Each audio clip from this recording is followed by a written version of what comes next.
Yep. Great. Well, good evening, everyone. Welcome to SARs September meeting. To speak for us tonight, I'm delighted to introduce Lisa Jones. So Lisa is a passionate astrologer, teacher, counsellor, and Australian bushflower practitioner, and she has a lifetime love of astrology and related modalities. Amongst some of her training, Lisa has completed qualifications through Astrosynthesis, Melbourne, master level through the Stephen Forrest Astrology Program. She has a diploma in counselling and group work and advanced certificates with Australian Bush Therapies. Lisa is now a tutor at the Forrest Centre for Evolutionary, where she tutors all levels within the school's curriculum. So her topic tonight is called Unlocking the Cosmic Power of the Outer Planets. So now I'll hand it over to Lisa. I'm looking forward to that and say welcome aboard. Thank you. Thanks, Lisa. Thank you very much, Cheryl. That's lovely. And it's I'm very happy to be here. Good. It's a great opportunity for us all just to get together and connect and share our passion, which I'm sure we have. And I'm just going to say too, with the chat, if somebody has a pressing question that they really want to ask, please feel free to just say to me, hey, but I won't, just with my eyesight, I won't monitor the chat, and then at the end, whatever questions we have, that's no problem. But just if there's something that pops up, let me know, because I probably won't see it, if that's okay. All right, so thank you for that introduction. I guess I just before I share the PowerPoint, and I will keep an eye on the time, and I will do my best to keep to time, because for those of you that know me, in fact, maybe I introduce my astrology. So I'm just plugging in there we go. Introduce myself astrologically. So I'm a Sagittarian sun with a Capricorn moon. Both my sun and moon are in the 11th house, and I have Aquarius rising. And I'm probably just going to add one other little thing, because as an evolutionary astrologer, for me, the nodal contract, what we sign up for, what we pay forward to come back into this lifetime and continue to resolve and heal and confront the questions of how we're here to grow, is very, very important. So my South Node is in Capricorn. That's all you need to know. But what I was going to say is I am a Sagittarian, and I do like to talk, and I do like to connect. So I will be as mindful as I can around the time. But, if you want to give me a shout out, if I get to sort of 15 minutes before and look like I'm running out of time, feel free to tell me. So I would imagine that everybody here tonight, astrology encompasses many different modalities, whether we are medical astrologers, psychological astrologers, Vedic astrologers, evolutionary astrologers. We're all here, for the main essence of astrology. But I just want to say, for me, I did start as a modern astrologer, and then I sort of found my way through to evolutionary astrology, which opened a lot of doors and answered a lot of questions for me that I just found were maybe not unlocking from a modern perspective. That was just me. So I do look at the chart from the perspective that we all come here with a feeling memory, a soul memory, a heart memory, which has nothing to do with our head, yet is very, very powerful. So I am going to talk a little bit about how I approach the transits. Well, here we go. So I'll just share the screen. Hopefully that all goes to plan. There we go. And that is not my PowerPoint. That's my little friend, the frog. So let's jump into the PowerPoint for tonight. I'm just going to let you know, and let me just move all of you guys up here so I can see you. A minute or two, I just want to share with you some of the things that are going on. I will not make this very long. Anybody that wants to contact me, always open to answering any questions. So as you were all talking about, anyone that feels free to sort of hop on a plane in the next week and go to Italy, I'll be over there with some wonderful astrologers presenting 10, 2, 3, 5 of us all presenting over the course of 4 days, and that's going to be on Lake Como. But for those of you that probably can't make Italy, next year we have a lovely retreat which is just being put together in Bali with Maurice, Mark Lawrenson and I. So that's something that's coming up next year. Also, as you know, I've been so fortunate to work with Stephen Forrest, and I sort of got thrown something very recently. So we're running a sacred site tour with Steve and Katie, who's the head of the school, and myself. First part will be a conference in Athens. Second part will be a sacred site tour for 8 nights. So that's also happening next year, just letting you know. And this is just about my sacred site tours, which you can see online. So let's begin. Let me just, sorry, I just want to make me one so I can see everything on the slides. Okay. So I like to call the outer planets the shapeshifters, because I believe everything in the chart, even the quicker moving transits definitely shape us. They just don't always hang around as long or push us into the unconscious realm for us to, to pull out the pieces that we're ready to work on a deeper psychological, soulful level. So working with Uranus, Neptune and Pluto, they really do offer us opportunities to come up to the crossroads and go through the transitions in a way that is incredibly empowering. But of course, I'm also just going to say that wherever we choose to have these 3 big guns, these gods in our natal chart, I mean, that is, we could sort of overlap that a little bit tonight, that these planets, as I talk about them, we can reflect on, well, where do we have them natally? Where have any of us chosen, like just my example, I've chosen to have Uranus in the 8th house in this lifetime. Why? That's for me where evolutionary astrology sort of splits off a slightly separate road, rather than looking at it from that more psychological, clinical approach, which is still wonderful, and I wouldn't be without that background for the world.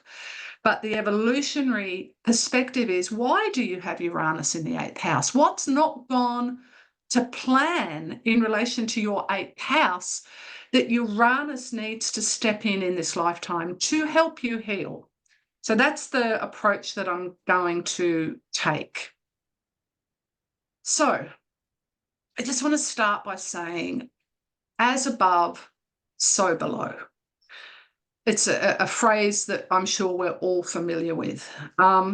What goes on outside of us has an impact on what's going on inside of us, as the growth that we're experiencing inside is impacting what goes on outside. So it's simple, but effective, hopefully.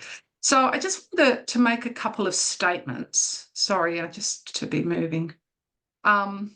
In relation to this, and okay. So this is how I like to work with transits in general, but particularly we're talking about the outer planets tonight.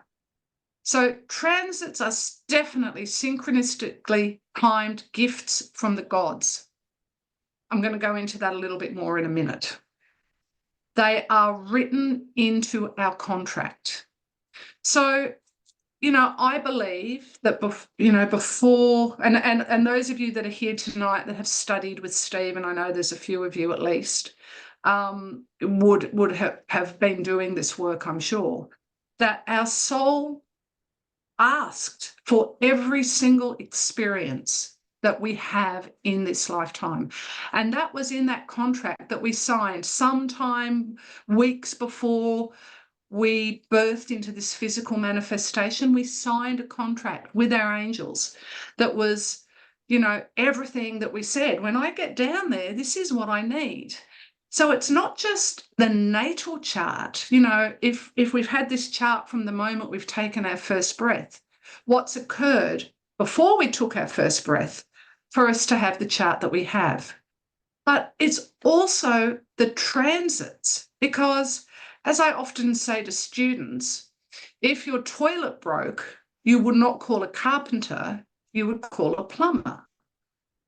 And it's a little bit the same with the transits. If I need Saturn to turn up with his toolbox, I don't call in Uranus, I call in Saturn. And all of these transits are here for our betterment. As much as we often have to go through the process, and that's not always easy, because if it was easy, we probably wouldn't make the move. We have to be uncomfortable depending on what we're working with. So, it's really important, because I still hear today, and I don't know about all of you, people coming to me saying, oh, this astrologer said, or I read this thing that, oh my God, I've got Pluto coming up to my moon and I'm terrified. And that's challenging for people, because if you have a major transit like Pluto coming up to your moon, yeah, it can be definitely life-changing, but we need to approach it in a way where we embrace it, because we've asked for it. It's perfect. It's just what we need. So, as I'm saying, they show up exactly when we've asked for them, and they are not good, they are not bad, they are perfect, because they are synchronistically designed to show up based on this contract and all the experiences that I'm talking about that we have requested. So we are never presented with anything that we are not ready for. I'm a really big believer in that too. I have a great trust in the universe. I have a lot of planets in the 12th house, and I really believe the universe has our back, and that the bullseye is there. We're just finding it. And, the more conscious we become, the more elevated we become, the more we get on that path and find the bullseyes. And there's lots of them in life. So I'm just going to highlight, I'm so sorry, I have to just move things from time to time. So what is the deeper meaning of the transits that we experience? Now, this is just a little piece. This is sort of a 2-day workshop that I've sort of tried to, the Sagittarian optimist. Let's take a 2-day workshop and let's put it into an hour and a half.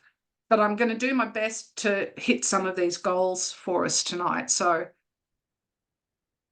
the first thing that happens with a transit is we have a literal event. Generally speaking, something happens in our life, and that is a reflection of something that needs to change on an inner level.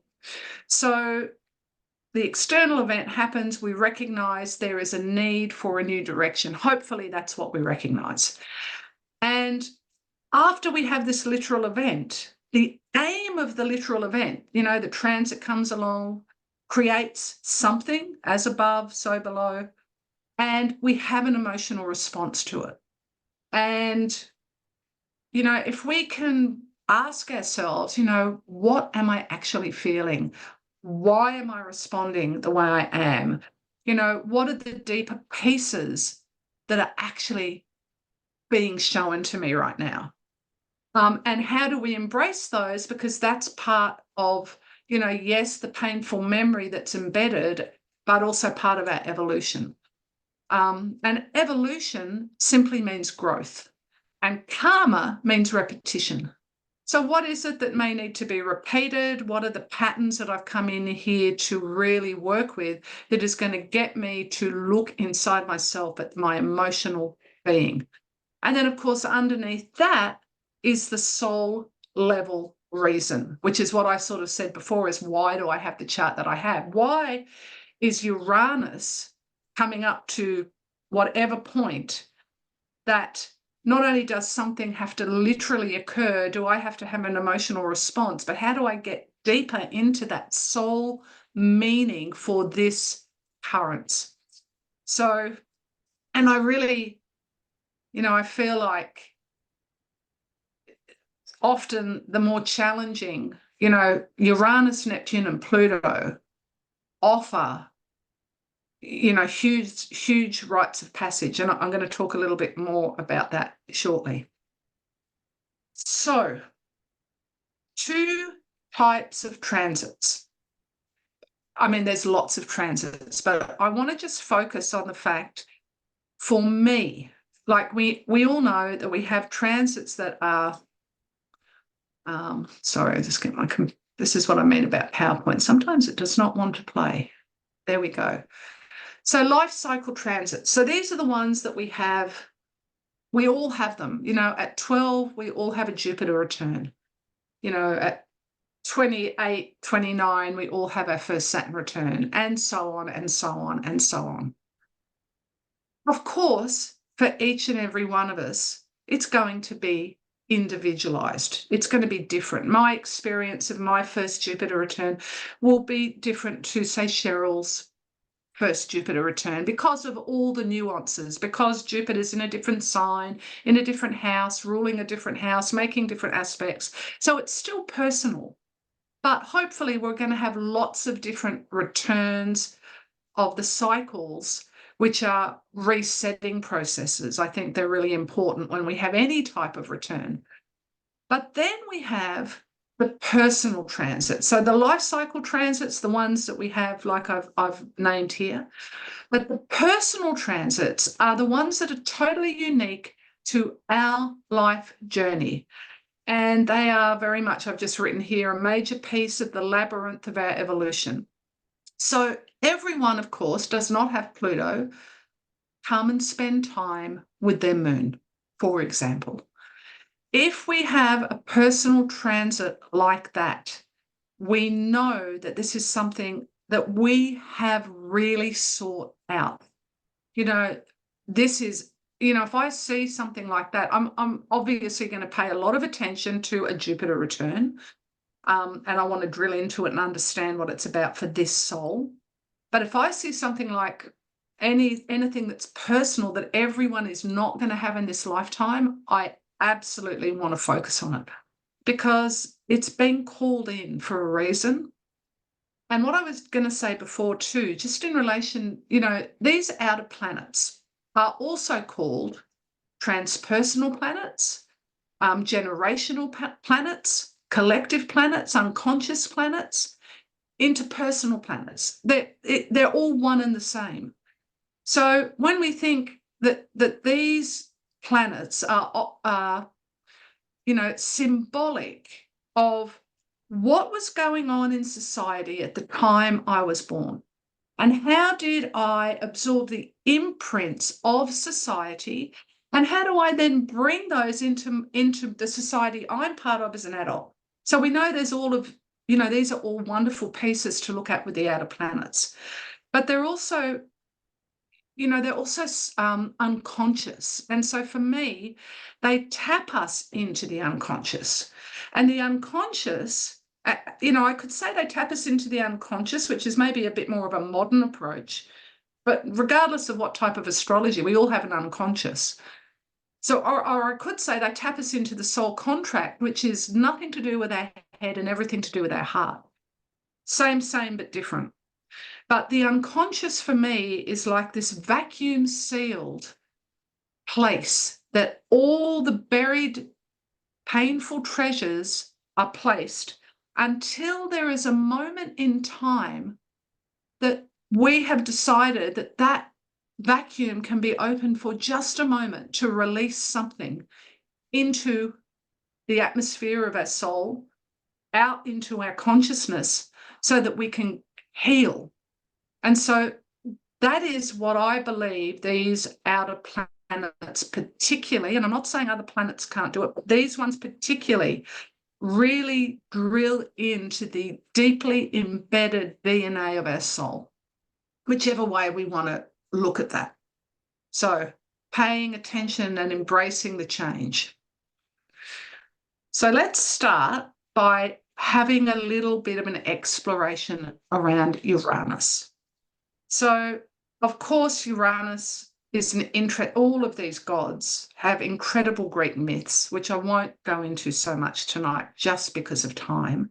But, you know, they certainly, they offer us a lot. So let's start just by having a look at Uranus. And I've just started with just a few little details that most of us already know.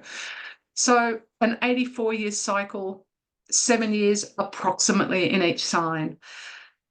Discovered in 1781. Now, I know that's a reasonably long time ago, but it's still uncovering things, I feel.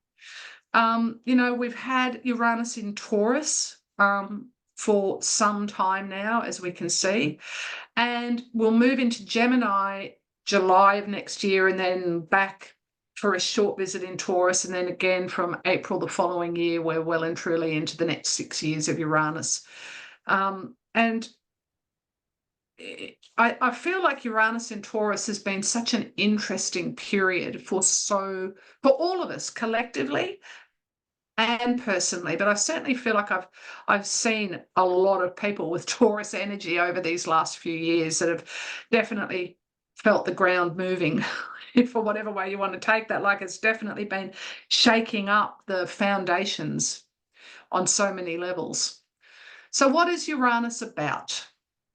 Uranus requires radical revolutionary change. It's time to change. Now, this statement we could probably make for all these planets, Uranus, Neptune, and Pluto. I think if we said what's one key word that they all have in common, I think change would definitely be up there.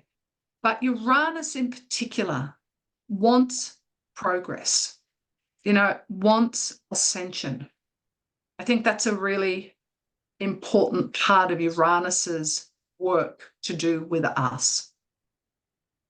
So I'm just going to throw up here now some keywords, and then I'm going to pose some questions that we could ask ourselves when going through a Uranian transit. Although we could apply the same questions in relation to Uranus in our natal charts. So just some keywords, because I wasn't sure of, you know, that there may be some people here tonight that maybe not, you know, at the beginning of their astrological journey. I wasn't sure, and I had forgotten to ask sort of that question. So I wanted to just put some fundamentals up as well. So I'm just going to pop them all up and just talk about a couple of them. So, is there one more? Yes, there is. So, you know, Uranus, as I just said before, you know, this is the revolutionary. It's the energy that is unorthodox, that wants to do things on his terms. You know, he wants to take risks. He wants to be innovative, or I should say, this is what he offers us. You know, he pushes us to outside of our comfort zone so that we do things in new ways. You know, now that can be that we take a road, you know, that perhaps, you know, if we're tapping into the revolutionary side of who we are, maybe means that we take a road less traveled.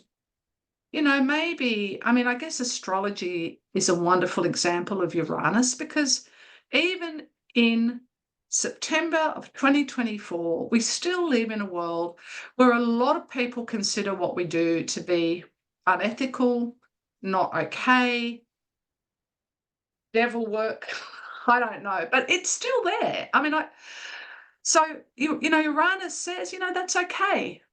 I can take this less trodden road because my truth is important to me. So it wants to shatter old limitations. It wants to help us to get on the more unconventional road and be comfortable in our skin. And definitely strives for independence and ultimately liberation. Now, of course, that can also come in the form of disconnection, alienation, marginality, there's a lot to these planets, and I'm aware I'm sort of condensing it down, but I guess just to think, wherever you've chosen to have Uranus, or probably in relation to tonight, even more importantly, where you have Uranus by transit right now, he is offering you the ability to wake up to something. And that's a gift, and maybe it may be. I actually remember, I don't know, those of you that may know, a wonderful Swiss astrologer by the name of Verena Bachmann. She actually used to do a lot of work with Brian, and I was fortunate enough when I was doing my diploma with Brian, we had to do hours, and Marina was coming out a lot, so I got to see her a lot, and I still see her every second year. She still comes out and does a workshop in Sydney with me, and she's wonderful. But I remember going to a workshop she was presenting on the outer planets, actually, and I remember her saying, when you are engaging with Uranus by transit, do one thing differently every day.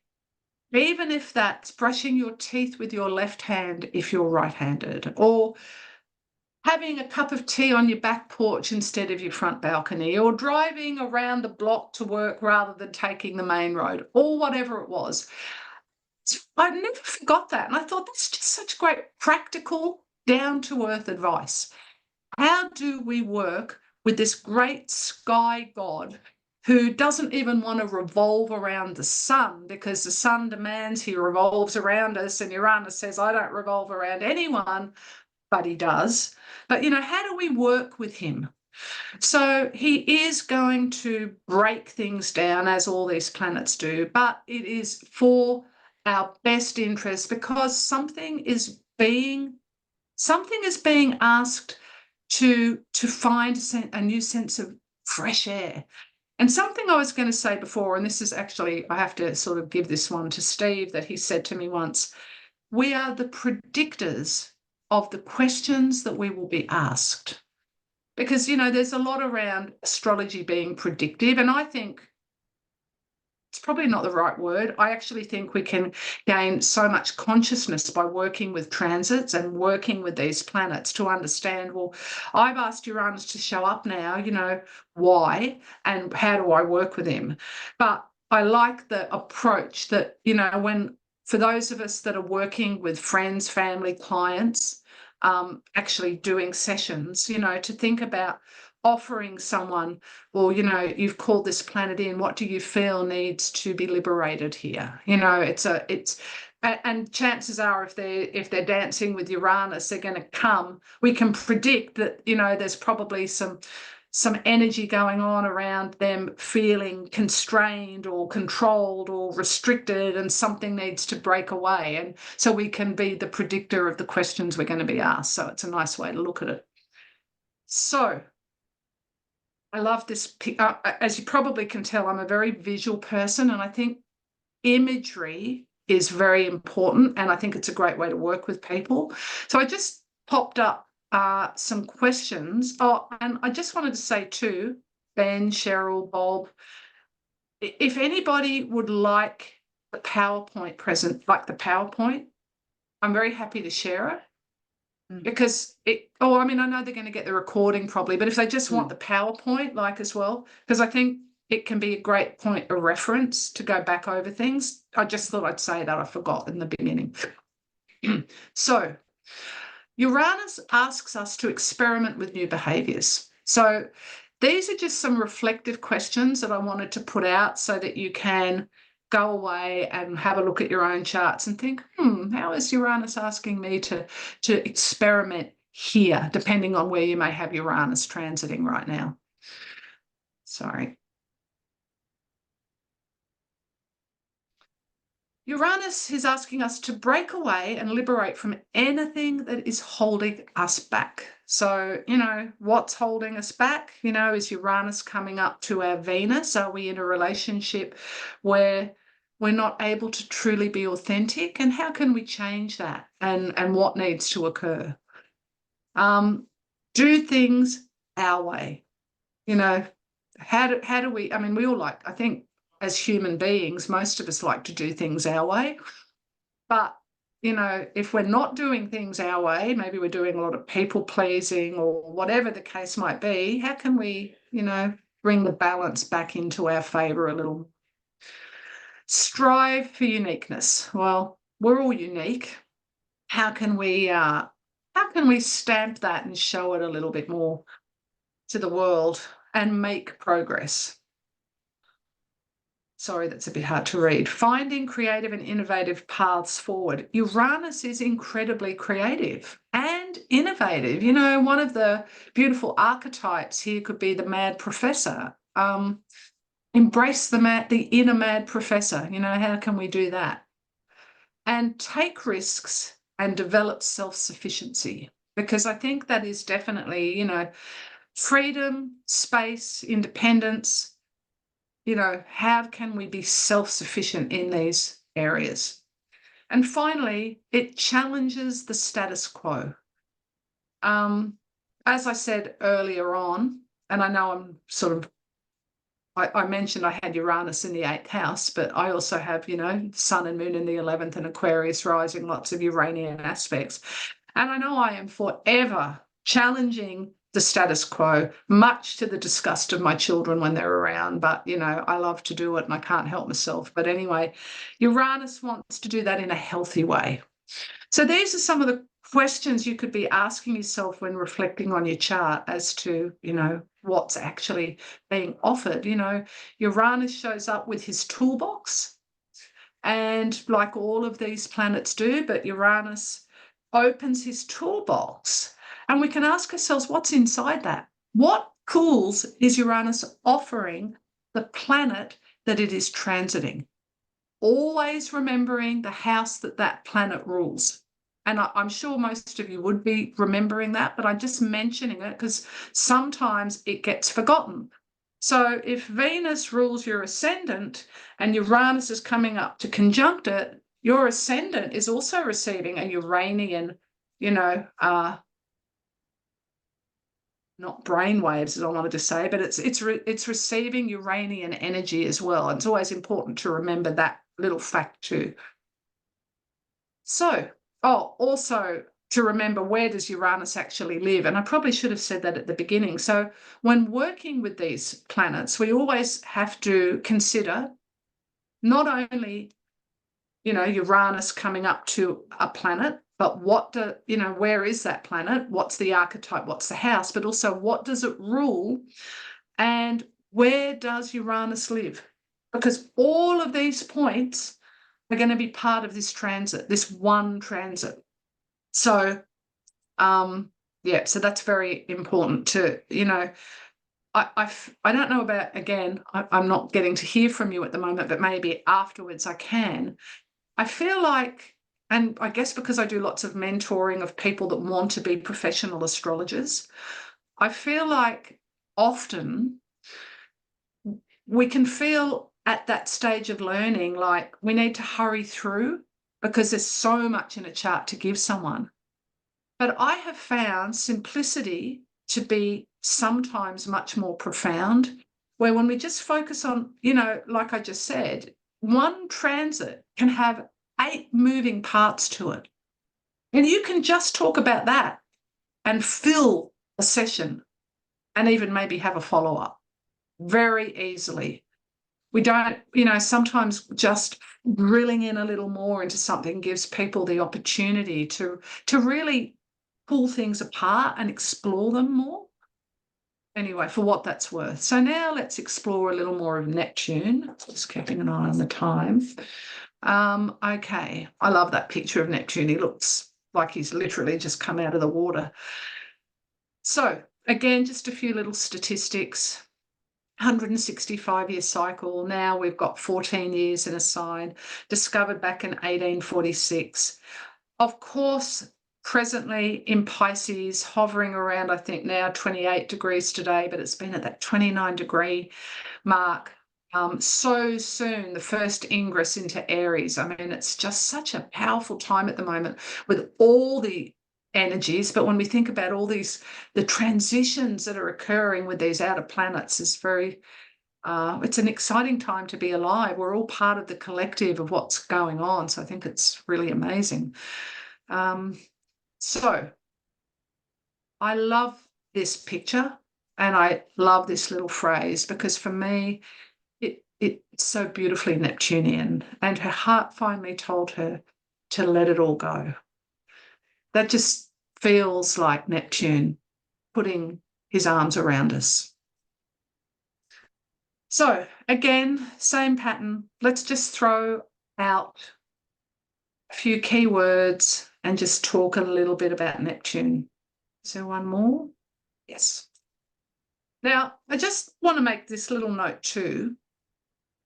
I feel that, Uranus, Neptune, and Pluto, often I hear, and again, I'd love to hear from you at the end, that Uranus and Pluto are like they're to be, they pack a punch. They're, we know when they are there. I feel, and I guess I'm saying this since having Neptune square my sun. I have a 25-degree Sagittarian sun. So obviously Neptune was hovering around sort of 22 to 27 degrees for some time, squaring my sun. And I think only then did I really grasp the enormity of this transit through my own experience, which is always often the best way, that I think this can be sometimes, I don't want to say not the hardest because we're always having a transit for a reason, but I think this can be not the easiest to maneuver because with Uranus and Pluto, they are in your face. You know they are there. But Neptune can be invisible and we just don't quite know where Neptune is, and it's very elusive. And so it's not so easy with Neptune to see a definition. And I think that can be challenging for us. So anyway, talking about Neptune, obviously Pisces and the 12th house, we could apply this next rule to, but Neptune, it's of another dimension. It's formless and infinite, and about the elevation of the unconscious. And I think, just talking about those realms is not even always easy. How do even just like at the moment, thinking about Saturn in Pisces, bringing form and boundaries and outline to something that is infinitely formless, so it's not necessarily always easy. I think when working with Neptune, working with art forms, drawing, vision boards, imagery, dreams, all of that, I think often sings to people because ultimately for me, and again, I guess from an evolutionary perspective, what I find the important thing for me as someone that goes to see an astrologer and for those that I want to sit with that come to me, I want to talk to somebody's heart. And yes, we have to talk to the head and we have to compute and digest all the words. But ultimately, I think we're here to help people, support people to grow and be re-empowered and get on the road that they're here to be on. But I think it's so validating for a soul to feel seen in a way that I believe these the whole chart, that these transits and planets can offer us.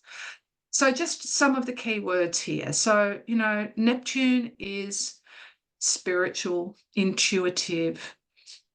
Neptune is the artist. It wants to transcend. It wants to elevate us. The mission for Neptune, and I always think, and I'm sure those of you that know me that I've talked to about Neptune in the past, Neptune always reminds me of Star Trek. And when I was a very little girl watching the old reruns of Star Trek and, the black, I think they were even in black and white, I don't know. But anyway, Dr. Spock and Captain Kirk and the other guy whose name I can't remember, they would pixelate and disappear. Very poor technology, because they were being beamed up to the mothership. And so Neptune always reminds me of that image. And, with Neptune, we're no longer who we were, but we're not yet who we're becoming. So who are we? Who knows? Lost, probably, which is a wonderful Neptunian gift. Because when we are lost, when we lose something, what do? We go look for it. So Neptune offers us the opportunity to be lost. And that gift helps us to go and find who we are. And being lost is not an easy thing. It is an overwhelming thing. And it's to be handled, I think, Uranus, breakthroughs, mind games, fast, neurons firing off, insight, light bulb moments. But Neptune is flotation tanks and imagination and gentleness and intuition and holding the space and allowing the floodgates to open. So it is such a different energy to work with. But, as these words on the screen, say to us, they are about merging a greater whole, a oneness. They can be about sacrifice. Certainly, as that beautiful picture said, just let it go. Trust the universe will catch you. Know you're being guided. Now, this sounds simple in theory, but when we're experiencing Neptune on an intimate level, it can be just like wondering what on earth is going on for us, which is why I think it's so wonderful as astrologers that we can support people to at least feel like they're not going crazy. Because I know with times in my life, if I had not had astrology, I'm sure I would have checked myself in somewhere. So anyway, we know it can be the addict, we know it can be the rescuer. It can be elusive or create illusion, but ultimately it is compassionate and forgiving and, really, and also very creative energy, of course, too. It can be enmeshed. That's another side. So let's I keep going to say throw up some questions, and then that sounds terrible. Put up some questions about reflections on how we may begin to work with Neptune. So, I love this. To dream the impossible dream. That's such a great Neptunian. If you were sitting with a client, talking to them about what they dream of, not just what they dream of when they go to sleep, but what's their vision? And that's probably the next thing I think that I'm going to have come up. But when I was doing this, I actually thought, to dream the impossible dream. And I thought about the song that my grandmother used to play when I was growing up. And I actually went and listened to it. And I'm sure whoever wrote that song, and I should probably know that, but I don't right now, they must have been going through a Neptune transit, because the words are literally all about Neptune. So it's very interesting. Allow yourself to be lost, as I said earlier. Connect to your imagination. So you may have a client that's undergoing a Neptunian moment, and we know Neptunian moments like Uranian moments and Plutonian moments do not just happen overnight. We've got time to work with them. So, connecting to your imagination could be anything to starting a dream journal and talking about the imagery and symbology, or buying a chakra colouring book and spending time colouring and getting lost in the therapy of colour therapy. It could be, starting meditation. It could be doing a vision board. There's so many therapies that fit with all of these outer planets, but certainly connecting to our imagination is a lovely thing to be doing under Neptune's guidance. to have a vision. I think this is probably one of the most important things. Neptune wants us to get our vision, to sharpen our vision. And often when people are transitioning, elevating in consciousness, vision can go out of, vision can actually become blurry. Third eye, crown chakra, like we can actually have those experiences where our vision sort of starts to become not quite right. But to have a vision, that's what Neptune wants for us, to have faith in our vision and to develop it. To pull up the anchor and allow the boat to float to whichever shore you are needing to float to, just being able to be in the boat, no oars. That's not an easy thing. As I was saying before, being human, just allowing ourselves to float. It doesn't mean that we want, you don't want to think of your friends under a Neptune transit that they look, they float through life, leave their jobs, spend all their time in their house, don't know who they are, and that goes on for long, extended periods of time. Obviously, then we want to make sure we can help somebody that's maybe they've gotten too lost in the transit. But to have periods of just, I'm going to say, giving yourself permission to be. That's, I think we put a lot of expectations on ourselves and in the society that we live in today, reconnecting to the important things of life and just allowing ourselves to be. Maybe we have a day where, you know what, I'm not going to get out of my pajamas, or maybe I just need to cry all day today. Maybe I need to go and sit by the water and just watch the ripples. Maybe that's okay to let ourselves do that under these periods of time. Be creative. As I said before, vision boards are a great Neptunian, but, dancing, writing poetry. My mother, who has actually a Pisces South Node, used to be the most fantastic poet. Like, she wrote lots and lots of poetry in her younger years, something I'm trying to encourage her to do again now. So be creative in all these sort of different forms and trust the flow. Very important. Trust the flow. Discover compassion and devotion.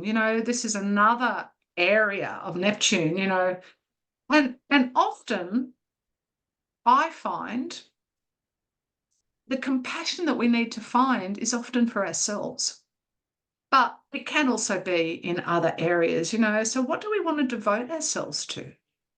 Whatever that might be, how do we get on that road? And of course, this is a lot of material. I'm not just saying it's as simple as 1, 2, 3, 4, 5, 6, 7, but these are important things to reflect on and work with when working with Neptune.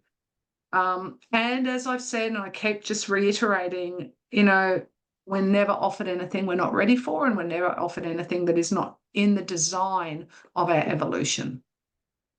So let's move on to Pluto, the god of the underworld.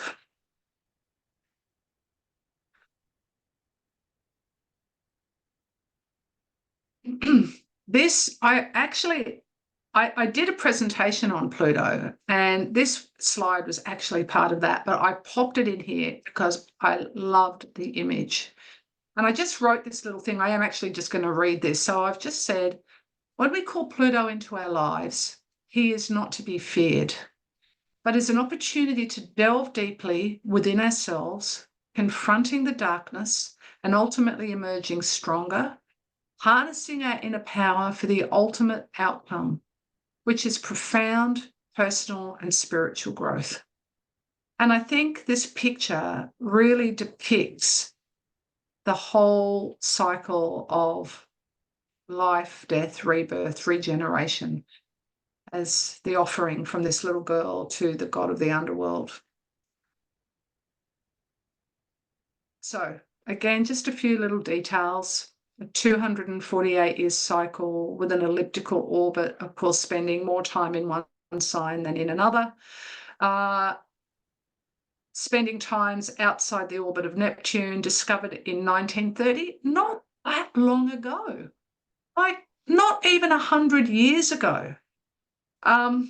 So it's, and there's been lots of, demotion and all of that from an astronomical point of view, but Pluto is certainly well and truly up there in the astrological stakes, I think. Of course, we had Pluto in Capricorn for a long period of time, where he is today for his final farewell, not for a long time, where he waves au revoir before moving back into Aquarius, where he will be for the next 19 years, or 19 and a half years, a long time. So I'm not afraid of death. I just don't want to be there when it happens. Woody Allen. What an incredibly interesting character that man is. We could do a whole workshop just on his chart, my God. But this was something he said, and I thought, that feels very Plutonian to me, and very Woody Allen at the same time. So, the evolutionary potential for Pluto, the god of the underworld. Now, Plutonian transits, I'm going to say I feel that there's so much information on the internet today, and I think that is wonderful, but I think it's also dangerous in some areas because people, for multiple reasons that I won't open that soapbox up now, but there's a lot of people come.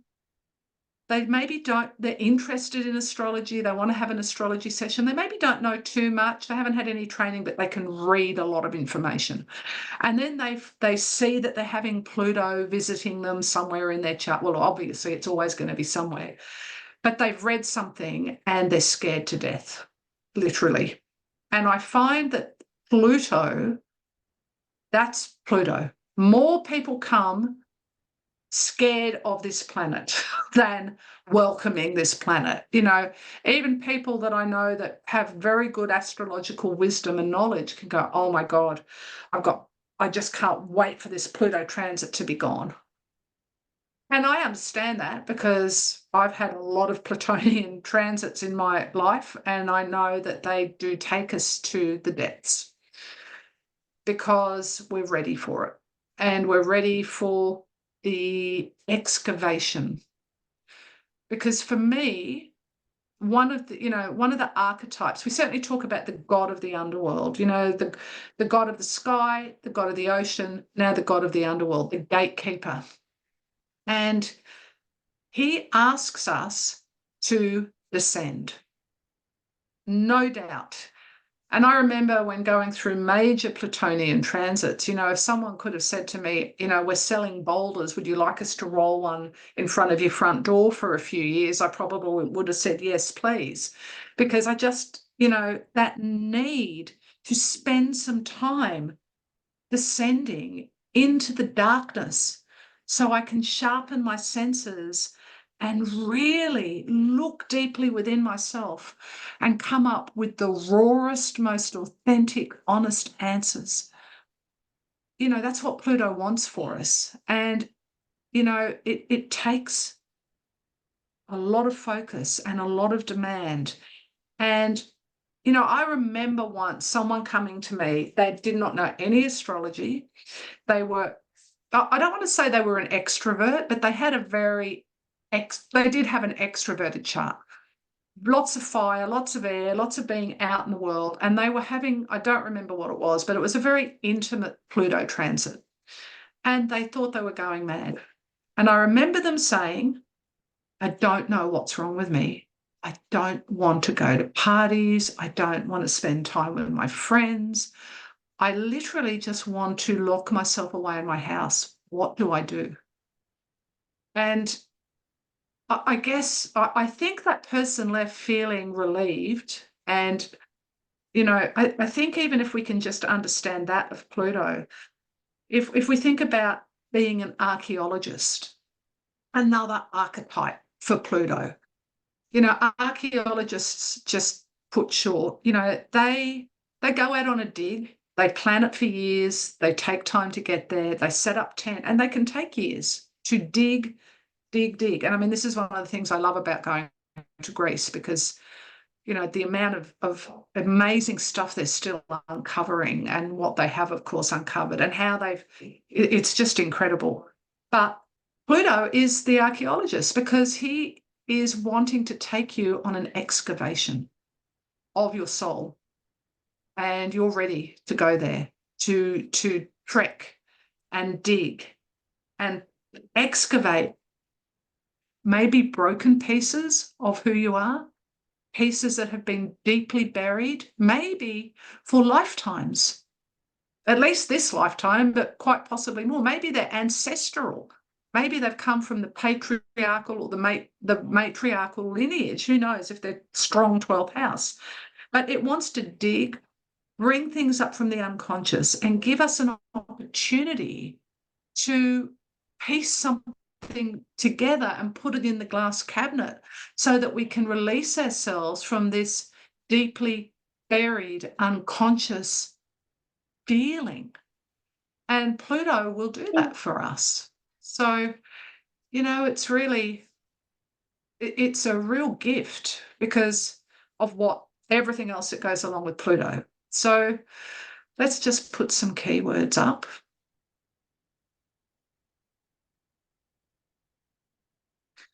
So, of course, we know Pluto is about rebirth.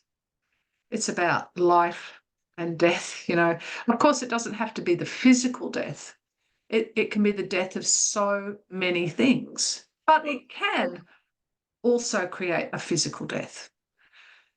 And in that death comes new life, that whole regeneration and renewal process. Pluto can also, I guess something else I did want to just say, working with Ceres, Demeter in Greek mythology. Whenever you are working with Demeter, work with Pluto. Because, for those of you that just very briefly that may not know the story of Demeter and Persephone, Demeter, the goddess of agriculture, very much connected to Mother Earth, has a wonderful, loving relationship with her daughter Persephone. Persephone was a beautiful goddess. Pluto saw her, wanted her, and absconded with her into the underworld. And that plunged Demeter into absolute grief in the loss of her daughter, who she was seeking out. She didn't know where she was. And because of that, everything became barren. Long and the short, it's a long story, but the long and the short of it is she ended up finding out that Pluto had come and taken her daughter into the underworld to be, his wife, to become a woman. There was a separation that was required, but Zeus ended up having a chat to Pluto and convincing him to allow Persephone back up onto the earthly plane, where she could spend 6 months with her mother and the other 6 months in the underworld with him. And so the cycles were created.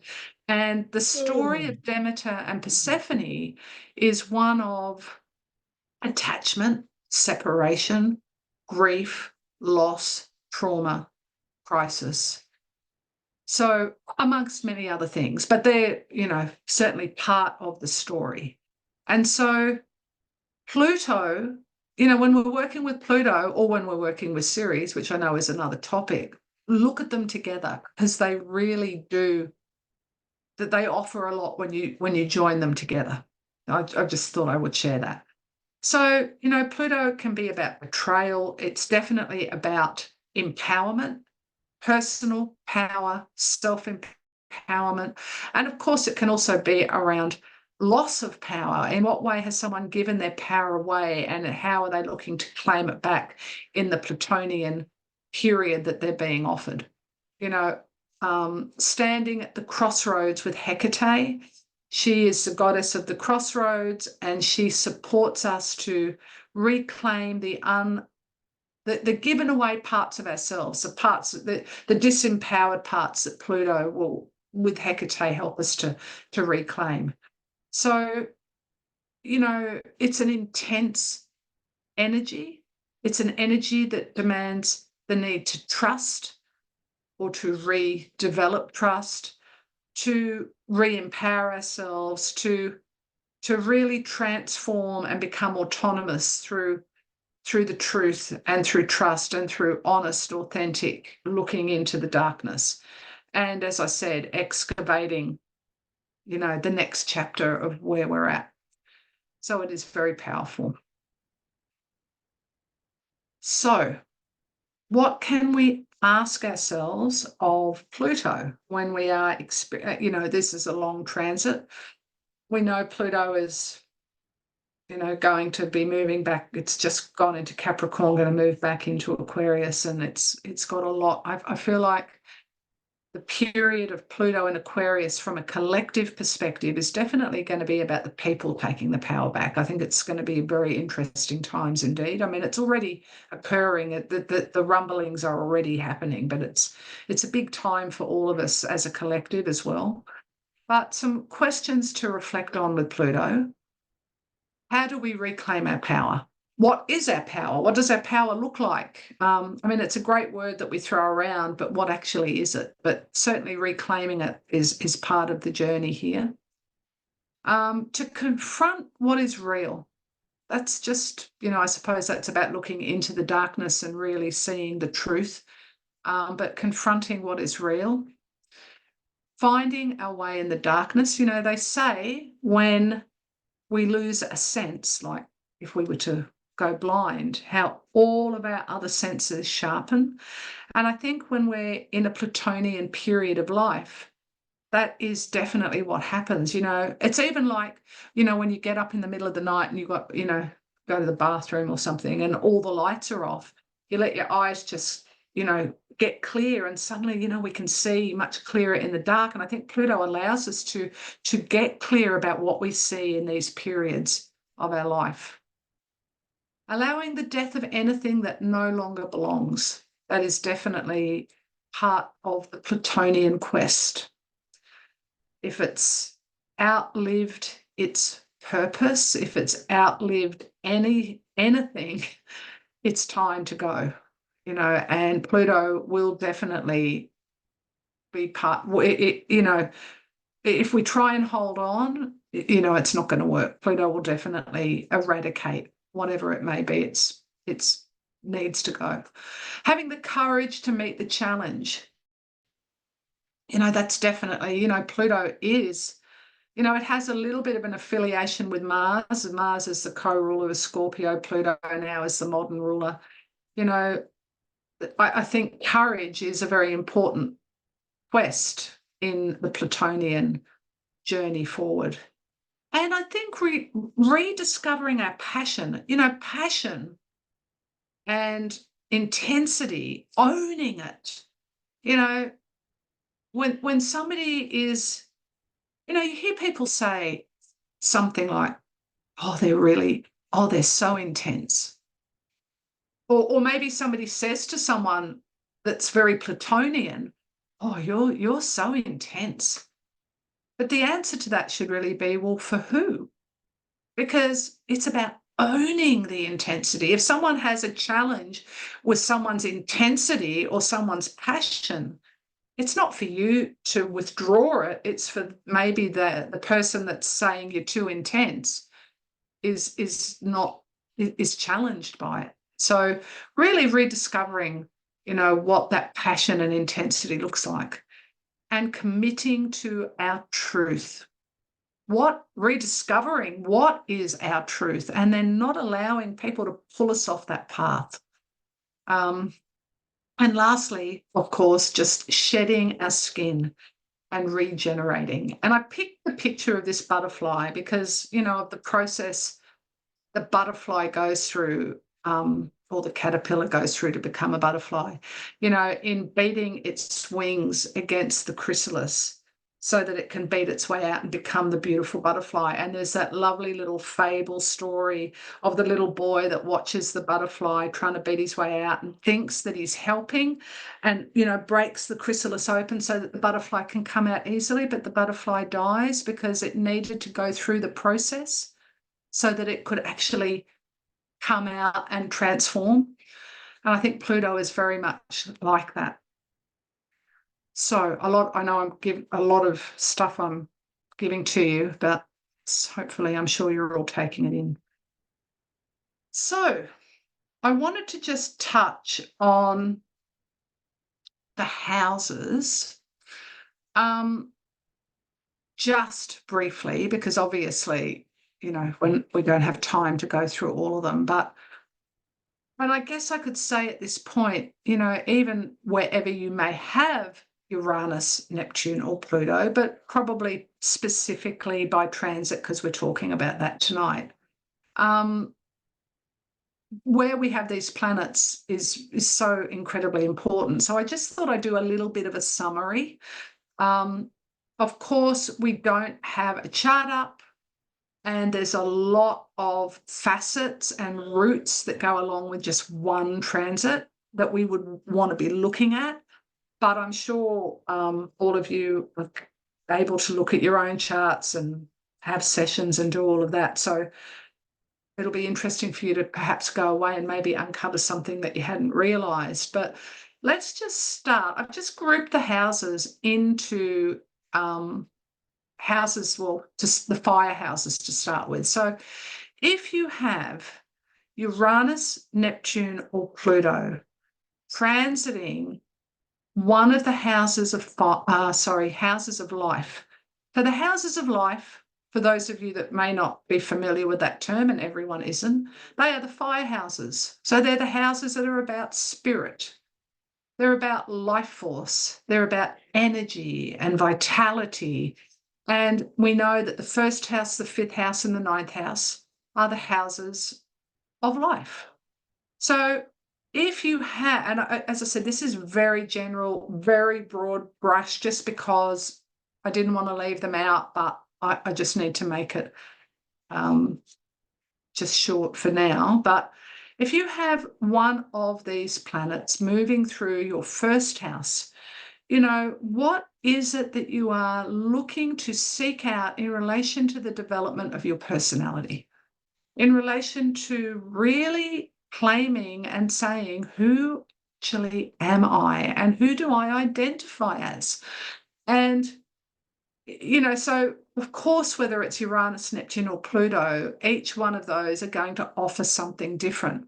But in relation to the first house, it is, and also, what's my image? How do I look like? Often people have these planets transiting this house, and from the time it begins to the time it ends, they can look like totally different people in that transformative process. And of course, the first house is also a house that is very much about the physical body. So, that's also part of, if you're undergoing a transit here, that, the physical body, listen to it and respond to it accordingly. But certainly identity, personal awareness, and personality will be part of what's looking to make changes, and the fifth house is certainly going to be about the sense of spirit and and I'm just making these short, but I'm just trying to offer like one important sentence for each house. For me, of course, we know probably fifth house words that you're all maybe thinking of right now: creativity, self-expression, children, all of these things, playfulness, definitely all up there. But one of my favorite words for the fifth house is joy and love. So what is asking to be renewed, changed, transformed, surrendered, broken away from in relation to finding your joy? And the ninth house, of course, the natural house of Sagittarius, if we have planets transiting here, we are really being asked to look at what is it that we believe in? What are our belief systems? And what's our faith? And how are we integrating, faith in ourselves with our beliefs and our philosophies? And how do we get a bigger picture of life?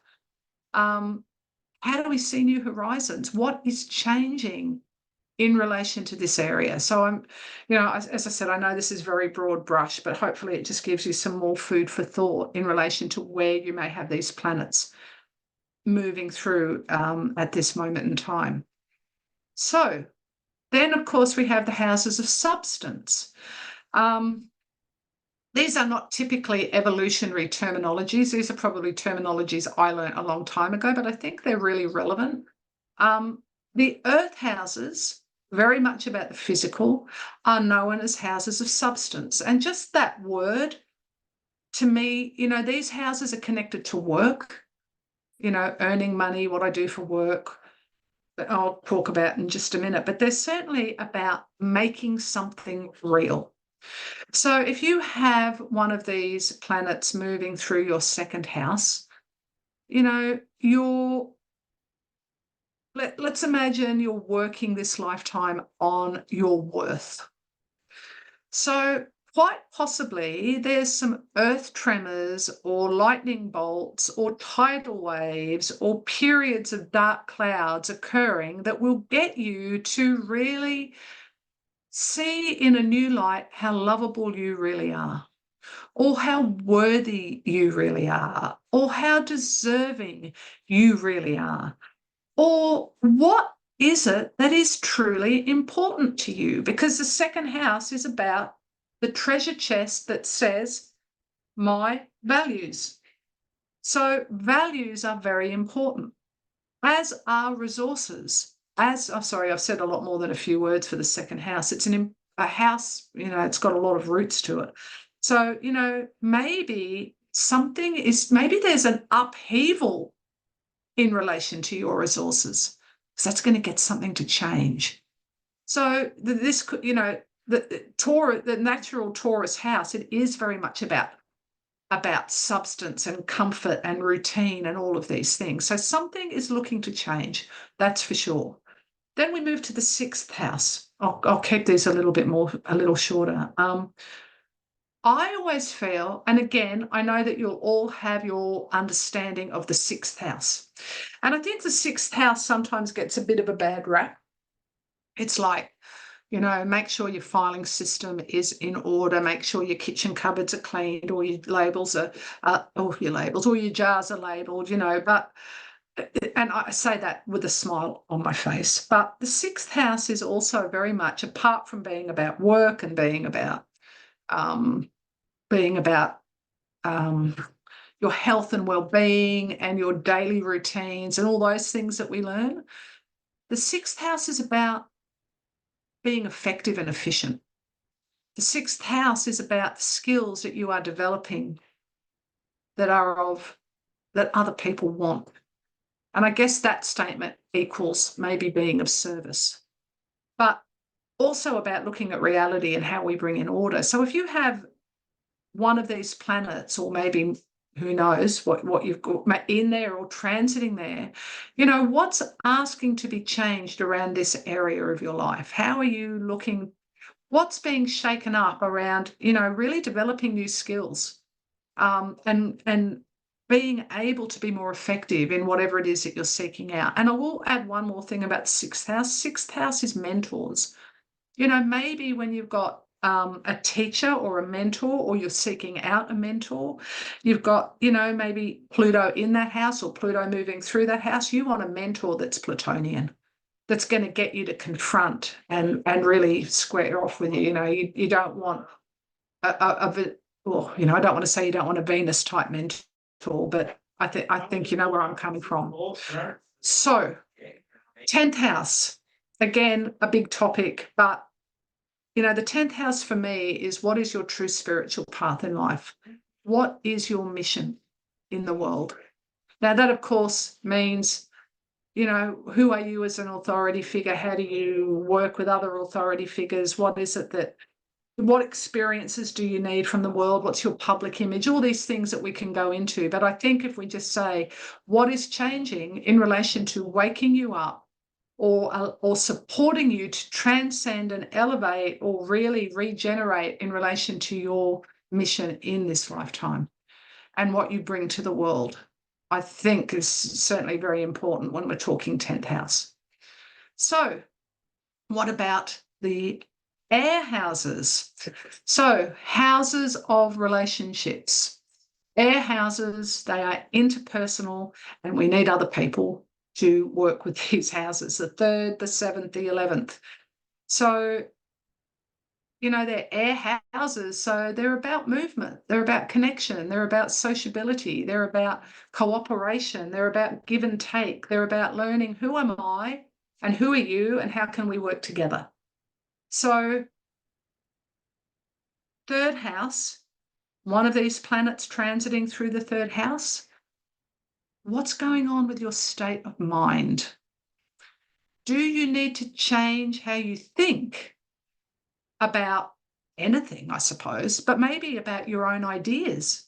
Maybe you've got amazing ideas, but you don't have the faith to put them out there. So maybe something's coming along and saying, we need to look at this.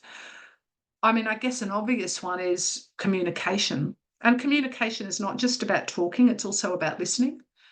So what is looking to be evoked and evolved in relation to everything, how you digest information, how you filter it through, how you spit it out, that this is all very important birdhouse material. I mean, maybe that you have a sibling story. So is there something changing with your siblings? Just some thoughts. And what about the seventh house? So the seventh house, of course, the house of, I'm going to say relationships, but definitely significant others. And I believe this is this house is very much about trust, where we learn to trust. The beginning of it, of course, that flows into the eighth house. But we can't learn trust unless somebody else is there. We can't just trust ourselves. So we need somebody else to learn about who do we trust and how do we trust? And how do we develop healthy, independent relationships?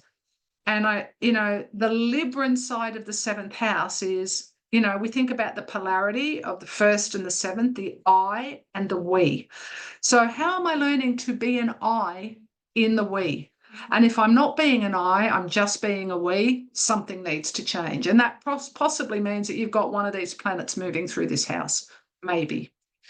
And then, of course, we come to the 11th house. And that brings me to thinking about a conversation I had with my daughter the other day, who is very involved in the P&C at her school. And she was telling, and I used to also be very involved in the P&C when my kids were at school, and she was telling me all about the infighting and how there's a couple of people there that seem to only be there for the good of themselves, not the good of the group. So I guess I'm saying that in relation to the 11th house, because the 11th house is about groupthink. The 11th house is about groups of people. The 11th house is about the good of the group as well as the tribe, as well as like-minded people. But it's also very much about your future. What is my life direction? And just to throw in another little tidbit on the 11th house, planets in the 11th house, particularly natally, are not the work of the first half of life. They need to mature and grow.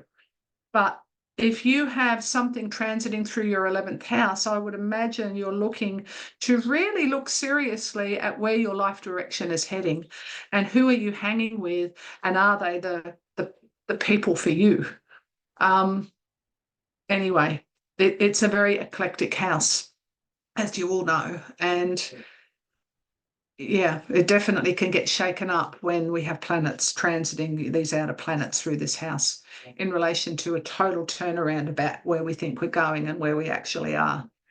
So that brings us to the last group of houses, last but by no means least, and that's, of course, the houses of endings, which are the water houses, which are these houses, for me, are the soul of the family.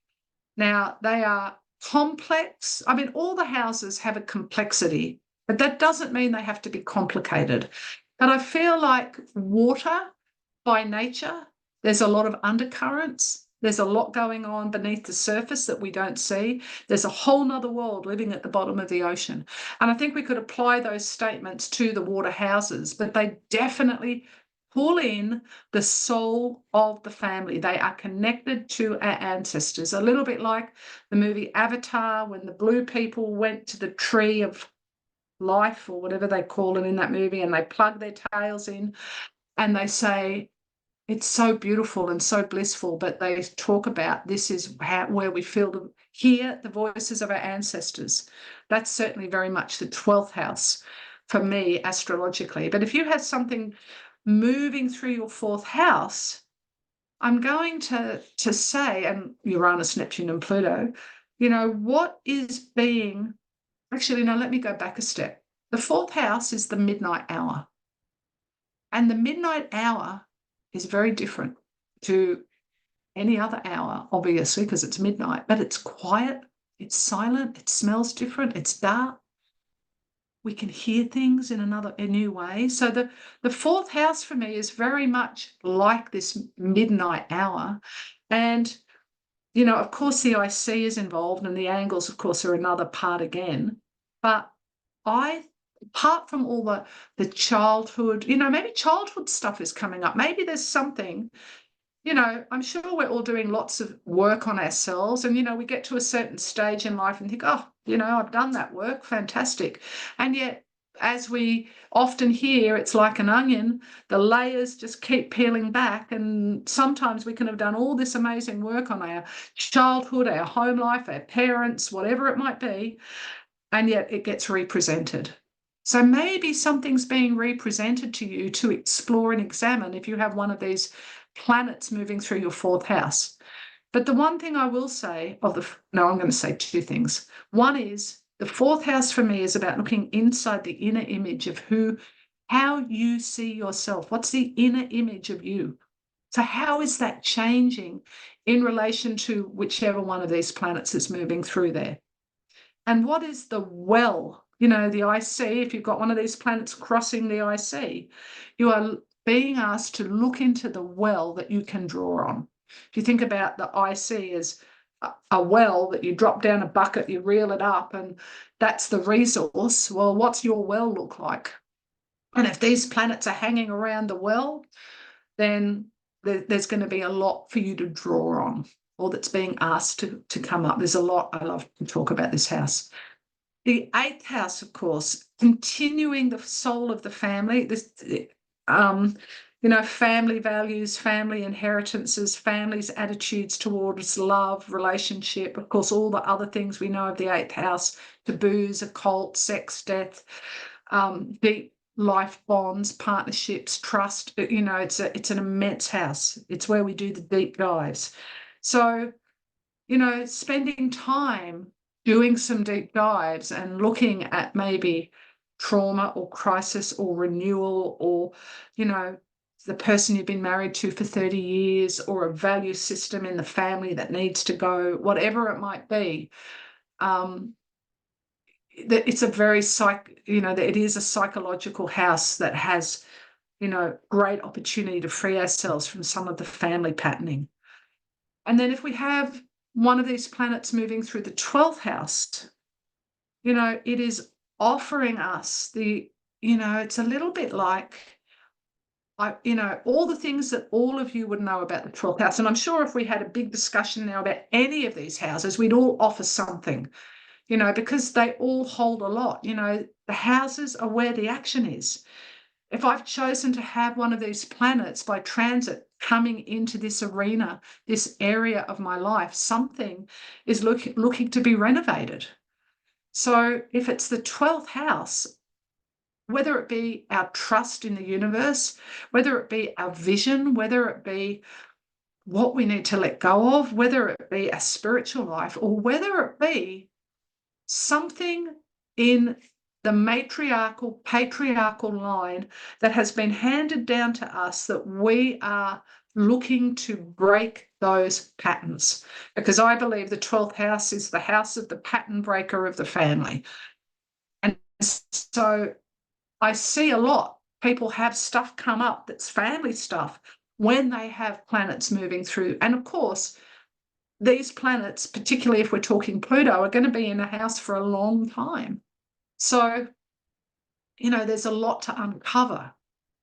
Anyway, I just wanted to bring that to the table, because, we could spend a whole session just looking at each of these sections, but something I hope for you to really digest and think about. if you have, wherever you have these planets moving through. I'm sorry, I'm just not able to spend more time talking about that. Now, I am aware that it is 8:30.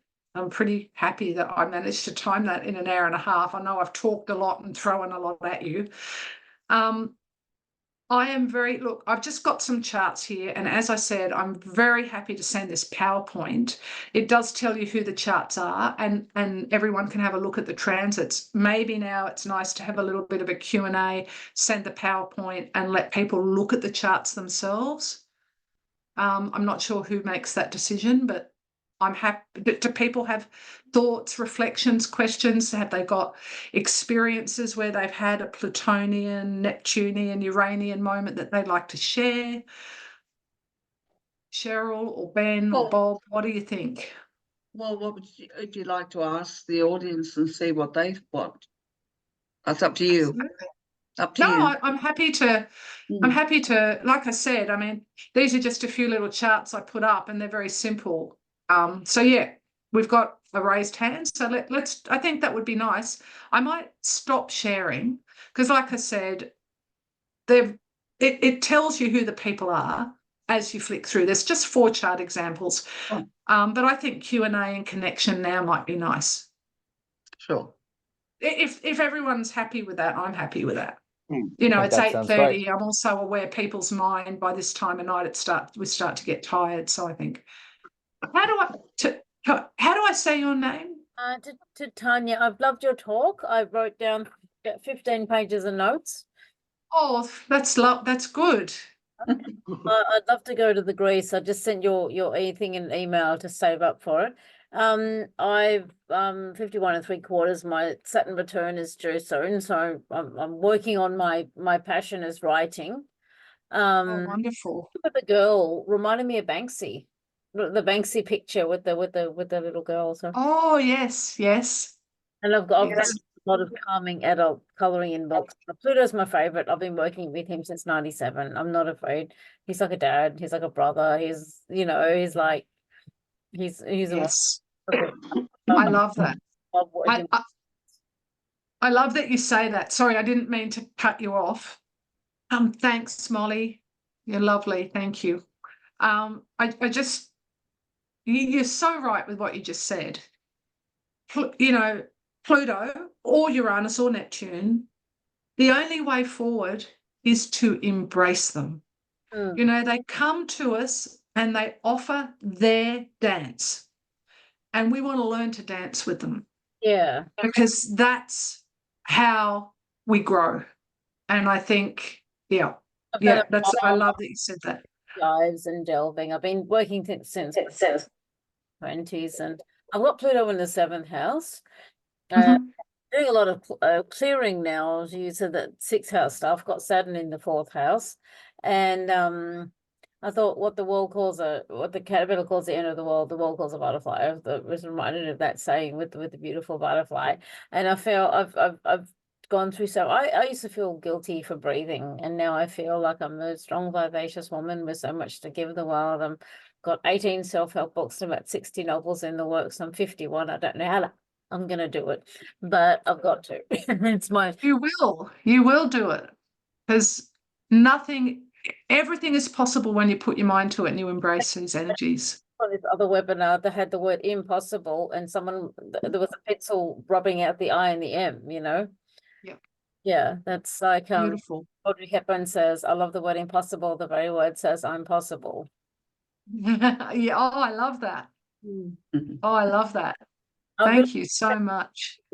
So that's my thing. I'm writing 2 stories about Pluto. One's fiction, one's non-fiction. Oh, sorry, could you say that again? One is what? One's fiction, one's non-fiction. Oh, fantastic. That's one of my passions, and so. Oh, me too. Oh, I love that. I'd love to hear more about that. Yeah, let me just write down, Lisa Jones. I've emailed your because when you were putting about the great, and I was so excited about it because I had to miss one in 2019 because I couldn't save up enough. But now there's a whole year, so I can do that. I might be able to get NDAS help as well. So wonderful. That's great. Thank you so much for sharing all that. Good. I hope I didn't hold the chat room, but just like, No, that's lovely. thank you. Thank you. Hi, Lisa. My name is Yvette. Hey, Yvette. And just a quick mention, I've had Pluto cross my ascendant. I've had Neptune, which rules my 7th house, oppose my, this is over decades, mind you, oppose my ascendant. I've had Uranus just gone past my conjunction with my natal sun and moon, and about to hit my natal Mercury.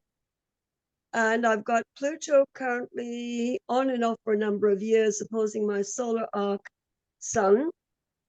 And I also had Uranus by solar arc hit my natal Mars in the 12th house, at which time a car hit me. So I won't go into the whole history, but I just thought I'd let you know. I certainly can tell you that all of them have certainly been quite action-oriented, let's say. Except Neptune, Neptune wasn't too bad when it was in my 7th house opposing my ascendant. That was not, well, I speak late, but yeah, I had a major health thing go on, yeah. So you have to say that astrology does something.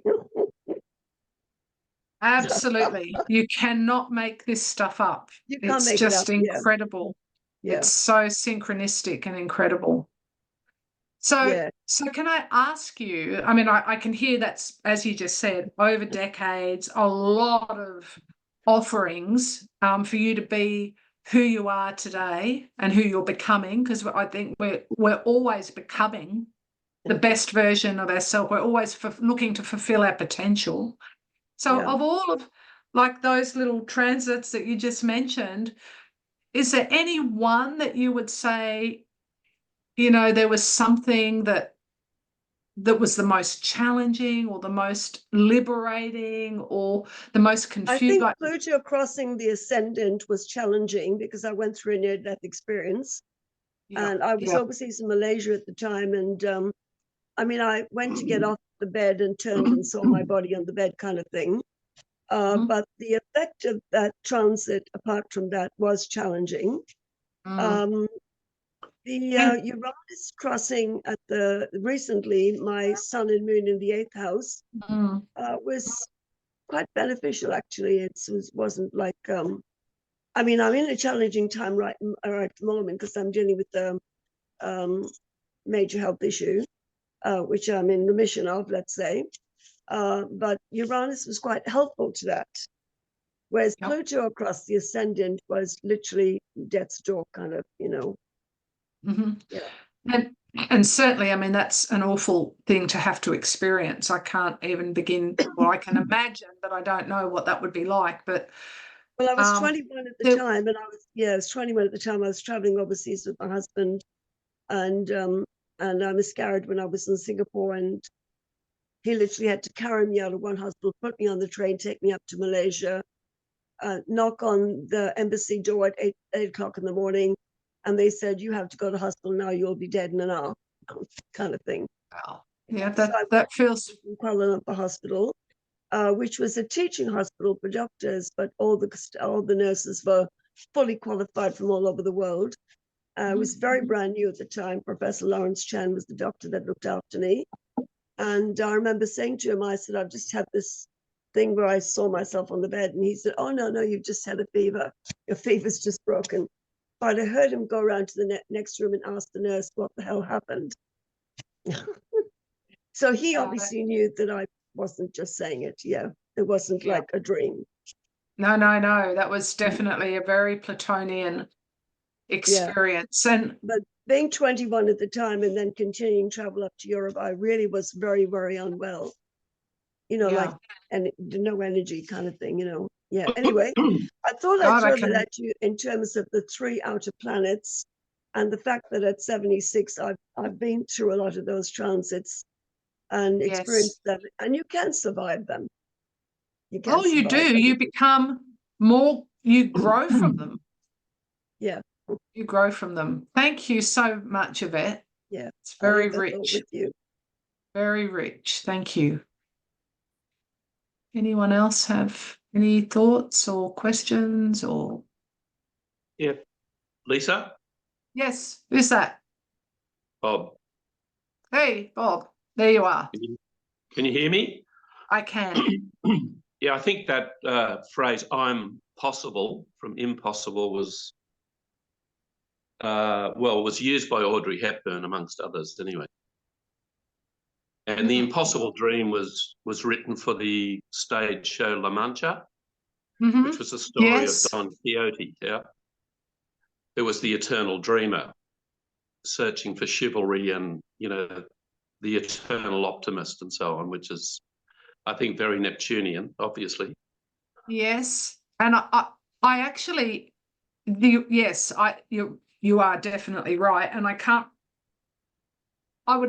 actually did read who wrote it, who wrote that song, and I really would love to research who that person is, and if I could get my hands on their chart, I could just about guarantee we'd see Neptune, because the song is just all about Neptune. It's incredible, and thank you for sharing that. Yeah, it's a fantastic.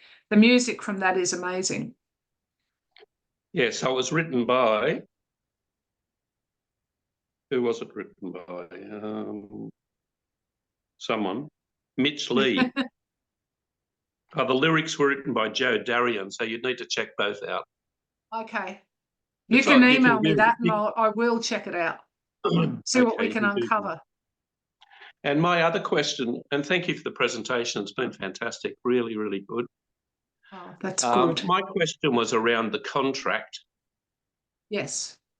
This idea that we decide to come into this life and we choose the circumstances and so on that meet us in life. So how does that square with, you know, things like, let's say, the stolen generation or the Holocaust or these sorts of kind of events? How do you, in your kind of approach to that idea, how do you approach those sort of, does that mean those people chose that in your kind of sense what a of wonderful, that is an amazing question. What a wonderful question when we've just got a few minutes left. All right, let me try and look.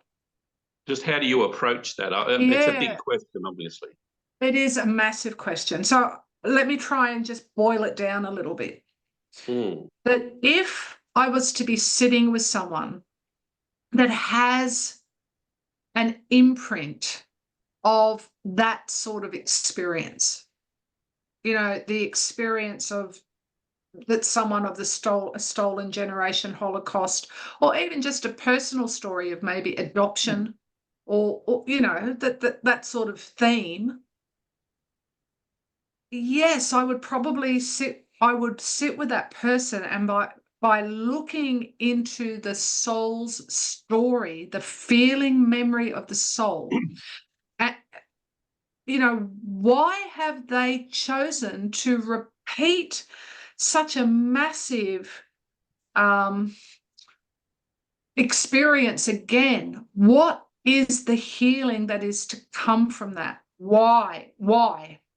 Yeah, I would, but I know this is a very short answer to what is an incredibly big, amazing question. But yeah, I actually would approach it like that from a personal perspective. Like if you were just sitting with one of those people, what is their journey? Why have they come in and asked to repeat such feelings of maybe betrayal or loss or grief? I imagine they would all be themes that would have to be tied in with those sort of generations and stories. Yeah, why have they chosen to work with that? What's their potential? You know, because everything that's seeded has a fullest potential. And I guess if I say something like, you know, if the nodal story indicates that trust is something, or betrayal, you know, let's go with trust. I have that the soul remembers in their heart they couldn't trust or there was a betrayal, or there was a grief around that, that in this next lifetime, I'm going to repeat or recreate situations that give me the opportunity to heal what I haven't yet resolved. I know that's sort of a bit of a roundabout short answer, but I hope it makes a bit of sense. And I do lots of work with soul contract work and lots of, and I am yet, as soon as I start, because I asked myself though that sort of question too, but as soon as I started to trust these symbols in relation to how deeply embedded they are in the soul's feeling memory, but how that is like a powerful pulse or fast-running stream that runs through our life. It is not something that we forget, the South Node. It is absolutely where the pulse is. That recreates and resets up situations like you just shared that give us an opportunity to look at what once kept us caged that now gives us the opportunity to confront and free ourselves. That's how I would approach that. I hope that sort of answers what you said, because it's a beautiful thing that you've offered. Yeah, thanks, Bob. No, thank you. That's great. Was there, did someone, Cheryl, did someone pop something into the chat then? I don't know. I didn't see anything. Ben, did you see anything in the chat line? It's fine if there isn't. I just didn't want to miss it. Yeah, it's a comment from Jennifer regarding women having more issues connected with their work rather than marriages or health. Modern women having more issues connected with work rather than marriage and health in current times. In relation to equality? Sorry. No, I can answer that. Modern women, as a result of progress in society, modern women have got jobs and degrees and worked in different places. So the transits often are affecting the jobs, part of the jobs, not their love life or their health life or their family life, but their job. And I found, as a lawyer, when I became a barrister, they said, oh, you wear the best clothes, you better wear glasses, you better wear some pearls, you better. And I rang up to make the appointment to, pay my entry thing. And they said, oh, you're on a magic carpet ride now, and you think you go cruise through, and given a great time because you've got talent and education, right? But instead, reality is, and this is where the Pluto deep dive comes, the Pluto deep dive is that you find out it's not like that at all. There's violence, there's competition, there's power struggles, there's truth, there's fabrication. The reality is not the reality. Even movies are all about that. I was watching one, Janet King, the ABC one recently, where she's a prosecutor in the DPP. And these girls are becoming prosecutors. They're all finding out that it's not,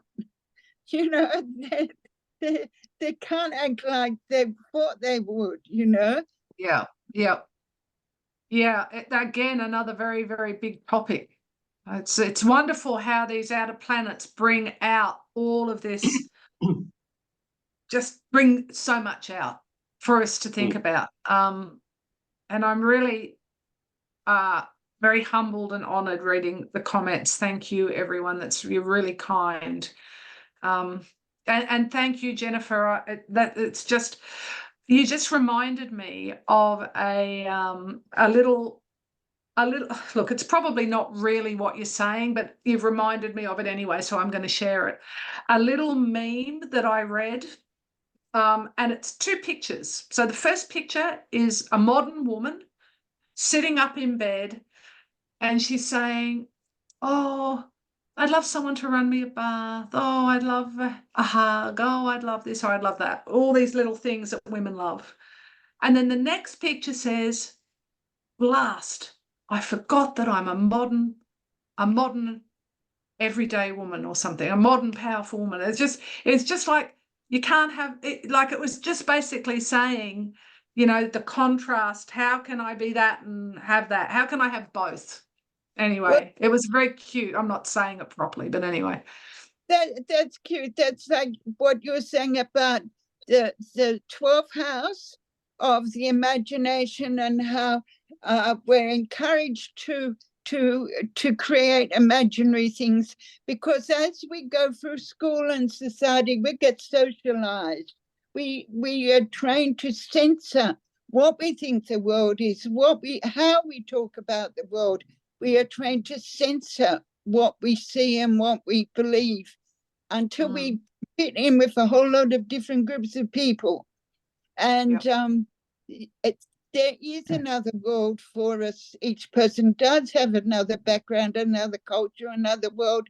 And it's only through the reaching out to the imagination and can you draw from your subconscious, your unconscious, that world that you really belong to as well.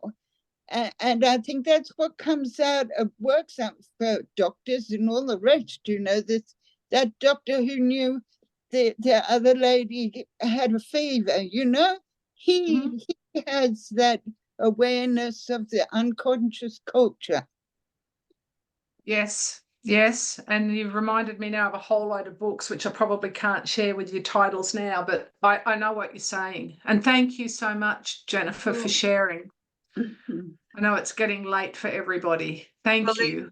Thank you, Lisa. That was wonderful. But at least the essence of that was just having a look at all these majors and where they're going through each individual's chart. And so I'm quite sure we can all get something from that anyhow, just looking at where it's affecting us, each individual one. So yes, it was a good insight. Introduction. Yes, well, that's good. It does help you to understand what you're going through at the time. So that's every bit of knowledge helps, doesn't it?